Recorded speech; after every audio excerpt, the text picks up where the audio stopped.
दोस्तों स्वागत है आप सभी का आपके अपने यूट्यूब चैनल इंग्लिश आनियत पर जहां पर आज हम डिस्कस करने वाले हैं the biography of Thomas Hardy. यानी कि थॉमस हार्डी के लाइफ के बारे में जानेंगे, उनके सारे वर्क्स के बारे में जानेंगे। और ये एक विक्टोरियन एरा के बहुत ही जाने माने नॉवेलिस्ट रहे, एक पोएट रहे, एक क्रिटिक रहे। तो शुरू करते हैं इनके बारे में जानने का। तो ये वीडियो हम बना रहे हैं जिसमें आपकी कोई भी कम्पिटिटिव एग्ज़ाम के लिए आप अगर प्रिपेयर कर रहे हैं या फिर आप अगर इंस्टीट्यूशनल एग्ज़ाम में भी प्रिपरेशन कर रहे हैं, थॉमस हार्डी के बारे में है आपके सिलेबस में, तो ये बहुत ज़्यादा हेल्पफुल होने वाला है। तो इस वीडियो के लास्ट तक बने रहें, चैनल को ज़रूर सब्सक्राइब कर दें जिससे मैं भी थोड़ा सा मोटिवेट रहूँ और भी अच्छे अच्छे आपके लिए वीडियोज़ लाता रहूँ। तो चलिए शुरू करते हैं आज का अपना टॉपिक।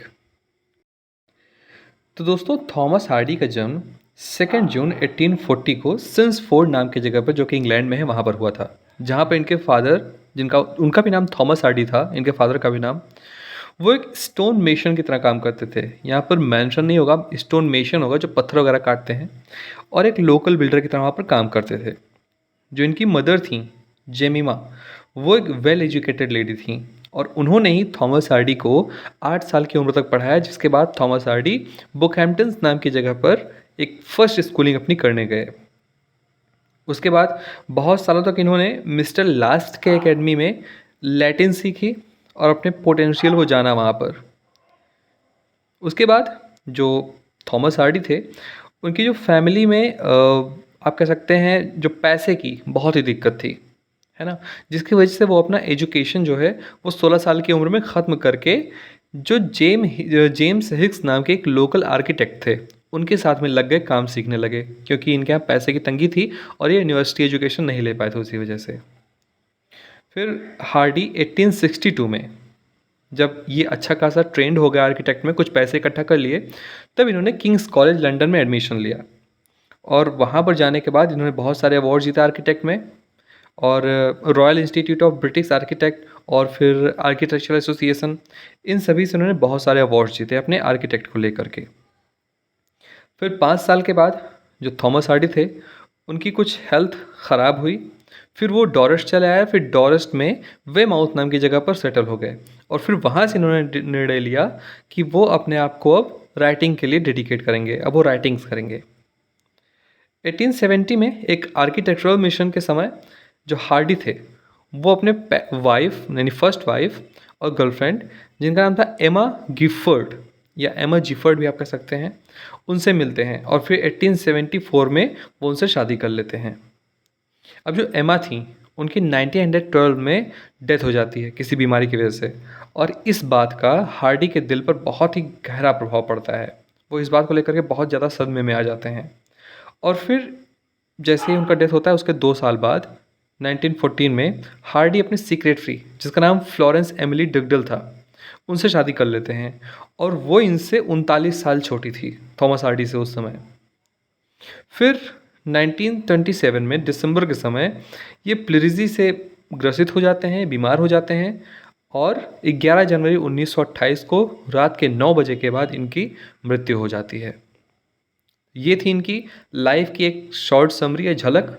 अब जान लेते हैं इनकी नॉवेल्स के बारे में, उसके बाद बात करेंगे हम इनके पोएम्स के बारे में। तो दोस्तों हार्डी के लाइफ के बाद अब बात कर लेते हैं हार्डी के वर्क्स की। तो सबसे पहले शुरुआत करते हैं नॉवेल से। तो थॉमस हार्डी का जो पहला नॉवेल था जो उन्होंने लिखा था, 1860 में उन्होंने लिख के ख़त्म किया था, इसका टाइटल था the poor man and the lady. तो ये इस नॉवेल के लिए वो पब्लिशर नहीं पा रहे थे, वो पब्लिश नहीं करा पा रहे थे। तो बहुत परेशान होने के बाद उनके एक मित्र थे जो कि उनके मेंटोर भी थे, जिनका नाम था जॉर्ज मेरेडिथ। तो उन्होंने जॉर्ज मेरेडिथ को अपना वर्क दिखाया। तो जब जॉर्ज ने वो वर्क पढ़ा, उसको अच्छे से एग्जामिन करा, तो उनको ये समझ में आया कि जो वर्क है ये पॉलिटिकली कंट्रोवर्शियल हो सकता है बहुत ज़्यादा। इसके लिए उन्होंने थॉमस हार्डी को मना कर दिया, उनसे बताया कि ये कंट्रोवर्सी में आ सकता है जिससे तुम्हारा फ्यूचर बहुत ज़्यादा इफेक्ट हो सकता है, तो तुम इसको पब्लिश ना कराओ, ज़्यादा अच्छा है। और फिर थॉमस हार्डी ने उनकी बात मान करके उसको पब्लिश कराने से मना कर दिया और अपना मन हटा लिया। फिर उसके बाद फर्स्ट नावल के अबेंडेंट होने के बाद उन्होंने 2 नए नॉवेल्स लिखे, जो कि पहला था डेस्परेट रेमेडीज़, जो कि 1871 में पब्लिश हुआ था, और दूसरा था अंडर द ग्रीनवुड ट्री, जो कि 1872 में पब्लिश हुआ था। लेकिन इन दोनों नॉवेल्स को इन्होंने एनॉनिमसली पब्लिश कराया था, यानी कि उन दोनों नॉवेल्स में अपना नाम इन्होंने नहीं दिया था। अपनी गर्लफ्रेंड इमा यानी कि एमा जो उनकी पहली वाइफ भी थी और गर्लफ्रेंड भी थी उस समय 1873 में, उसके लिए इन्होंने एक अपना वर्क लिखा, a pair of blue eyes. तो वो जब इन्होंने पब्लिश कराया तब उसमें उन्होंने अपना नाम लिखकर पब्लिश कराया उसको। अब 1873 में पब्लिश कराया था और 1874 में उन्होंने शादी की थी। मैंने अभी ऊपर आपको बताया 1870 में इन लोगों का स्टार्ट हुआ था रिलेशनशिप। तो 1873 में a pair of blue eyes publish हुआ। उसके बाद जो इनकी नॉवेल्स थी, जैसे कि डिस्परेट रेमेडीज़ जो कि 1871 में आई थी, फार फ्रॉम मैडन क्राउड जो 1874 में आई थी a pair of blue eyes के बाद में, टू ऑन अ टावर 1882 में। तो ये सारी जो फिक्शंस इनकी रही थी, ये सारी फिक्शंस बहुत ज़्यादा कॉम्प्लिकेटेड भी थी और दूसरा बहुत ज़्यादा कॉमर्शियली सक्सेसफुल भी रहीं। मतलब इसको बहुत ज़्यादा लोगों ने पसंद किया और इससे इन्होंने बहुत सारे पैसे कमाए। जो फार फ्रॉम मैडन क्राउड है, इनका नावल था फार फ्रॉम मैडन क्राउड जो 1874 में आया था। इन्होंने सबसे पहले जो वेसेक्स वर्ड यूज़ किया था, जो कि इन्होंने यूज़ किया था वेस्ट ऑफ इंग्लैंड के लिए, यानी कि इंग्लैंड के वेस्टर्न रीजन को इन्होंने वेसेक्स कहा था और अपने उसी नावल में सबसे पहले वेसेक्स वर्ड यूज़ किया था, जिसका नाम था फार फ्रॉम मैडिंग क्राउड, जो कि 1874 में पब्लिश हुआ था। उसके बाद क्या हुआ, हार्डी जो हैं वो लंदन से योविल चले आए और फिर योविल से स्टर्मिंस्टेड न्यूटन नाम की एक जगह है डोरेस्ट के पास में, वहाँ पर चले आए। और जब वो यहाँ पर लौटे तो उसको उन्होंने पब्लिश कराया अपने एक वर्क के साथ में, उसको लिख करके, जिस नावल का टाइटल था द रिटर्न ऑफ नेटिव, जो कि 1878 में आया था। और फिर 1888 में द ट्रम्पेट मेजर इन्होंने पब्लिश कराया, जो कि इनकी एक हिस्टोरिकल नावल थी और वही एक हिस्टोरिकल नावल ही इनकी रही थी हमेशा के लिए, और कोई हिस्टोरिकल नावल इन्होंने नहीं लिखी द ट्रम्पेट मेजर के अलावा। उसके बाद ये विम्बॉर्न शॉ नाम की जगह पर शिफ्ट हुए, आगे बढ़े, जहाँ पर इन्होंने पब्लिश कराया 1882 में टू ऑन अ टावर नाम की एक नावल, जो कि बहुत ज़्यादा कॉमर्शियल सक्सेस रही है, जिसमें एक स्टोरी दिखाया है, एक रोमांस स्टोरी है जो कि एस्ट्रोनॉमी के वर्ल्ड में लिखी गई है, यानी कि वर्ल्ड ऑफ एस्ट्रोनॉमी में सेट की गई है उसको।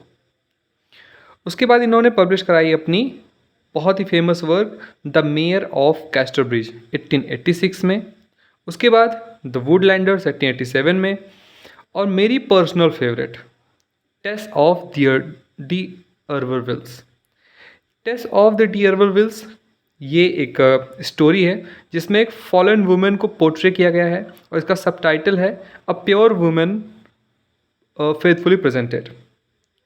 तो ये इसमें जो स्टोरी दिखाई गई है एक मिडिल क्लास गर्ल की दिखाई गई है जिसका नाम होता है टेस, वो उसमें प्रोटैगनिस्ट है। तो इसको इस तरह से स्टोरी में दिखाया गया है, टेस को इतना बेचारा दिखाया गया है कि उस समय के जो मिडिल क्लास के लोग थे विक्टोरियन एरा के, उन लोगों ने इसको एक क्रिटिसिज्म का सब्जेक्ट बना लिया और इस नावल का जमकर क्रिटिसिज्म हुआ। खैर इस नावल के क्रिटिसिज्म से इनको इतना फ़र्क नहीं पड़ा जितना कि इनके अगले published novel Jude the obscure के क्रिटिसिज्म से इनके ऊपर फ़र्क पड़ा, जो कि 1895 में पब्लिश हुआ था। और इसको इसलिए क्रिटिसाइज़ किया गया क्योंकि इसमें कंट्रोवर्शियल इसलिए ये हुआ क्योंकि इसमें सेक्स, रिलीजन और मैरिज इन सब को लेकर के बहुत ही ओपनली डिस्कस किया गया था। हालांकि जो विक्टोरियन एरा था उस समय का, हार्डी के टाइम का ही विक्टोरियन एरा था, तो उस समय इन सब चीज़ों को ओपनली डिस्कस करना बहुत ही गलत माना जाता था। इसीलिए टेस ऑफ द डी अर्वरविल्स को भी बहुत ज़्यादा क्रिटिसाइज़ किया गया था और ज्यूड द ऑब्सक्योर को भी। तो इन सब तो मतलब यहाँ तक इनके नॉवेल्स थे जो 1895 तक उन्होंने नॉवेल्स लिए गए 1861 से लेकर के, ठीक है, ये थे इनके नॉवेल्स। अब बढ़ते हैं, जान लेते हैं इनकी पोएम्स के बारे में। तो दोस्तों जैसा कि मैंने अभी आपको बताया कि 1895 में जो ज्यूड द ऑब्सक्योर नाम का इनका नावल था वो बहुत ज़्यादा क्रिटिसाइज़ किया गया, तो इसके लिए उन्होंने अब नावल ना लिखने की ऐसा मन में सोचा और 1898 यानी कि उसके 3 साल बाद इन्होंने अपनी पहली पोएटिक कलेक्शन पब्लिश कराई जिसका टाइटल था वेसेक्स पोएम्स, जो कि इन्होंने पिछले 30 साल से जो पोएम्स लिखी हुई थी उसमें उनको पब्लिश कराया। दोस्तों थॉमस हार्डी के पोएम्स में बहुत ही एक इम्पॉर्टेंट बात ये जानने वाली थी कि as a poet Thomas Hardy ने बहुत सारे वैरायटीज़ को टच किया है पोएम्स में। उन्होंने लिरिक्स लिखा है, बैलेट्स लिखा है, सटायर लिखा है, ड्रामेटिक मोनोलॉग लिखा है और डायलॉग्स भी लिखा है।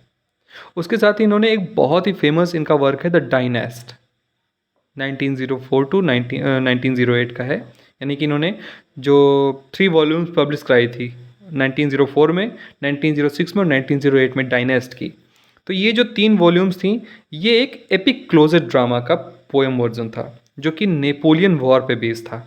इस चीज़ को आप बहुत ही ध्यान से समझ लीजिए, क्योंकि ये आपके एग्ज़ाम्स में लगभग हमेशा पूछा जाता है अगर आपके एग्ज़ाम में थॉमस हार्डी सिलेबस में है तो। उनका जो 3 वॉल्यूम का एपिक क्लोजेट ड्रामा था द डायनेस्ट, जो कि 1904 से 1908 के बीच में पब्लिश हुआ था, वो बेस्ड था नेपोलियन वॉर के सब्जेक्ट पर। ठीक है। फिर उसके बाद कुछ इंपॉर्टेंट इनके पोएम्स थे, जो कि एक टाइटल था पोएम्स ऑफ 1912 टू 1903, जो कि पार्ट था एक poetic collection satire and circumstances, जो 1914 में आया था 1914 में। तो ये जो था ये इनके गर्लफ्रेंड और वाइफ की डेथ पर लिखा गया था, जिनका नाम था एमा। तो एमा जब 1912 में इनका डेथ हुआ था, उसका डेथ पर इन्होंने ये पोएम लिखा था पोएम्स ऑफ 1912 एंड 13, जो कि पार्ट था सटायर एंड सर्कमस्टेंसेस का, जो कि 1914 में आया था। अब जो थॉमस हार्डी थे, उन्होंने ये सोचा था कि जब इनका टेस ऑफ द डी एल्बरविल्स और ज्यूड दी ऑब्सक्योर को बहुत ही बुरी तरह से क्रिटिसाइज़ किया गया था विक्टोरियन एरा में, तो इन्होंने ये सोचा कि ये भाई 20th सेंचुरी में केवल और केवल पोएम्स लिखेंगे, वो नॉवेल्स कभी नहीं लिखेंगे।